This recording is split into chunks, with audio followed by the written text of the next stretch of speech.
স্বীকার করে না যে ফিলিস্তিন ভিতরে আসলে আপনার পশুত্ব বোধ কিন্তু রয়ে গিয়েছে। হ্যালো গাইস, আসসালামু আলাইকুম। আই এম মারুফ, তোমাদেরই ভাই এন্ড তারাও আমাদেরই ভাই।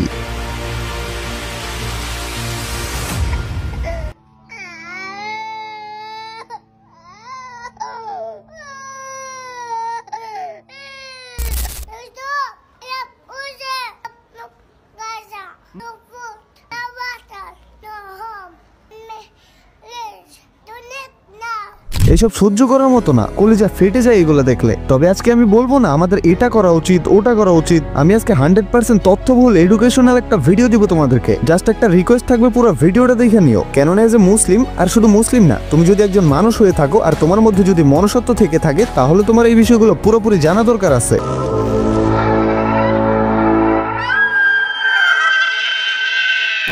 দেখো, ফার্স্টেই আমি তোমাদেরকে বলি ভাই, আমরা সাধারণ জনগণরা হচ্ছে দেশের সরকারের পোষা মানুষ। হ্যাঁ গাইস, পোষা মানুষ। ক্লিয়ার করতেছি, ওয়েট। অতএব আমরা সরকারকে অনুরোধ করতে চাই, আমাদের নবী আপনার নবী, আমাদের আল্লাহ আপনার আল্লাহ।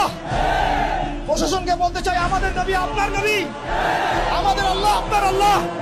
সেম কথাটা আমি তোমাদেরকে বুঝাইতে চাইতেছি। আল্লাহ আমাদের সবার, নবী আমাদের সবার। আমরা সবাই জানি আমাদের দেশের সরকার মুসলিম, আর একটা দেশের সরকার মানেই দেশের মাথা। সরকার যেভাবে চালাবে মানুষ সেভাবে চলতে বাধ্য। সো গাজার এই বিষয়টাতে দেশের সরকার যদি কঠোর ব্যবস্থা না নেন, তাহলে আমরা ফেসবুক প্রোফাইলে স্টোরি আর দোয়া ছাড়া কি বা করতে পারি? হ্যাঁ ঠিক আছে, দেশের সরকার অনুদান দিয়ে ফিলিস্তিনের ভাই বোনদেরকে সাহায্য করতেছে, বাট একটা মুসলিম দেশের সরকার থেকে আরো অনেক বড় কিছু আশা করা যায়। মুসলিম হিসেবে আমার ফিলিস্তিনি ভাই বোনরা আরো বেশি কিছু ডিজার্ভ করে। বাট আপনারা দেখেন, দেশের সরকার শুধু খাবার দিয়ে সাহায্য করতেছে, অন্য কোনো সাপোর্টই দিচ্ছে না। শুধু মুখেই বলে যাচ্ছে আমরা ফিলিস্তিনের পাশে আছি। এগুলো খেয়ে বোমার নিচে মরার আগ পর্যন্ত বেঁচে থাকো।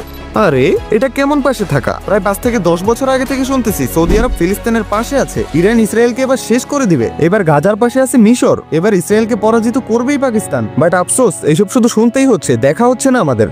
অন্যদিকে আমেরিকা যখন ইসরায়েলের পাশে থাকে, তখন অস্ত্র দিয়ে সাহায্য করে, 52 কোটি টাকা দিয়ে অস্ত্র বানাতে সাহায্য করে। বাট বর্তমানে মুসলিম কান্ট্রিগুলোর সরকাররা কেন চুপ? এই প্রশ্নের জবাব কি তারা ইমানের সহিত দিতে পারবে? France, Germany, Spain, England, Netherlands, USA, তুর্কি, ইন্দোনেশিয়া, ব্রাজিল, আয়ারল্যান্ড, মালয়েশিয়া, ইতালি আরো কয়েকটা দেশ থেকে যেসব আন্দোলন মিছিল হচ্ছে, সেইসব কি ওই দেশের সরকাররা করাচ্ছে?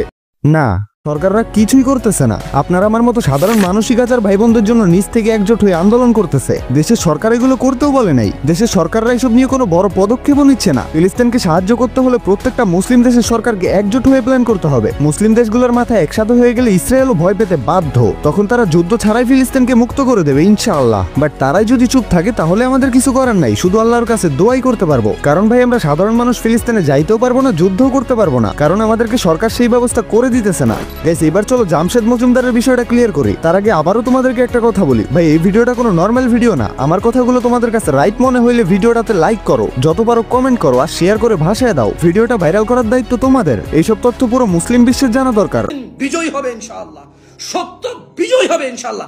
আমার মতো গরু ছাগলে করবে না, আমার মতো বেনামাজি সম্প্রদায় করবে না ওটাকে, আমার মতো সুদখোর ঘুষখোর বাটপার যে কোরআন পর্যন্ত পড়তে জানে না, আল্লাহ ইনশাআল্লাহ বিজয় করবে কারা? ইসলামের বীর পুরুষরা, যারা সালাত হেফাজত করে। বিষয়টা আমি তোমাদেরকে ক্লিয়ার করে বলি, শুনো। জামশেদ মজুমদার বলছে নামাজ পড়ো, আগে নিজের ইমানকে শক্ত করো। বেনামাজি মুনাফিক হইলে তোমার দিয়ে ফিলিস্তিনের কোনো কাজে আসবে না, এতটুকুই। জাস্ট উনি নামাজ কায়েম করার কথা বলছে। এতে সমস্যাটা কই? খারাপ কি বলছে উনি? বাট এতেই কিছু বেনামাজি মুনাফিকদের পিছনে আগুন লেগে গেছে। গতকালকে একজন ইসলামিক স্কলার বলেছেন, জামশেদ মজুমদার, যে ইমান কিনা আমাদের নামাজ কালাম ঠিক করতে পারছে না, সেই ইমানের ভাগিদার হয়ে আমাদের আসলে প্যালেস্টাইনের পক্ষে দাঁড়ানো ঠিক। আসলে উপরে মানুষ হয়েছেন, ভিতরে আসলে আপনার পশুত্ব বোধই কিন্তু রয়ে গিয়েছে।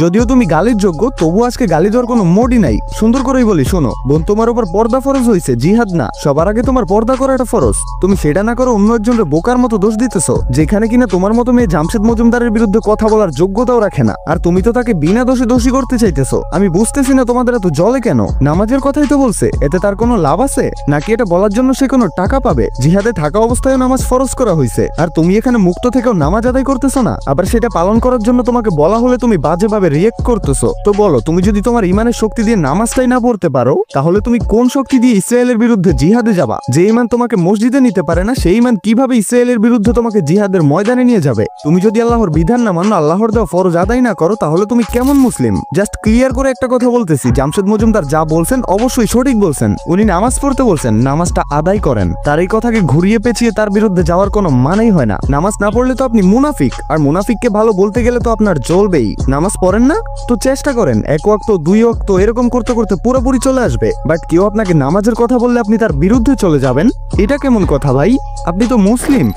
আমাদের এতটাই ইমানি শক্তি যে আমরা এখন 50 টাকার একটা পতাকা 200 থেকে 300 টাকা বিক্রি করতেছি সুযোগ পেয়ে। আপনাদের বিবেক কতটা নিচে থাকলে আপনারা একটা দোকানের মালিকের স্বপ্ন ব্যবসা চুরমার করে দিতে পারেন? বাটা কোম্পানি বয়কট করতে হবে, হ্যাঁ করেন, পুরো বাটা শোরুমকেই বয়কট করে দেন। বাট যেই শোরুমগুলোতে গিয়ে আপনারা ভাঙচুর করতেছেন, লুটপাট করতেছেন, সেটা তো কখনোই ইসলামের শিক্ষা ছিল না। বয়কট মানে দোকান ভাঙচুর করা না, বয়কট মানে একজন ব্যবসায়ীর গড়ে তোলা ব্যবসার জায়গা ধ্বংস করা না। বয়কট করছেন মানে তার আশপাশেও যাবেন না।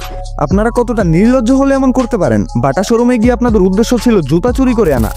জুতা চুরি করে ঠিক একটা চোরের মতোই পালাইতেছেন। কতটা নির্লজ্জের মতো জুতা করিয়ে নিতেছেন। এসব করার পর আপনি বলতেছেন ইমানি শক্তি ছাড়া জিহাদে যাবেন, ফিলিস্তিনের পাশে দাঁড়াবেন? না ভাই, ইসলাম এতটাও সহজ না। ইসলাম সুন্দর, ইসলাম মানেই শান্তি। তো ইমানি শক্তি আরো শক্ত করেন। জামশেদ মজুমদার শুধু নামাজ পড়তে বলছেন, নামাজের কথা বলছেন, খারাপ কিছু বলেন নাই।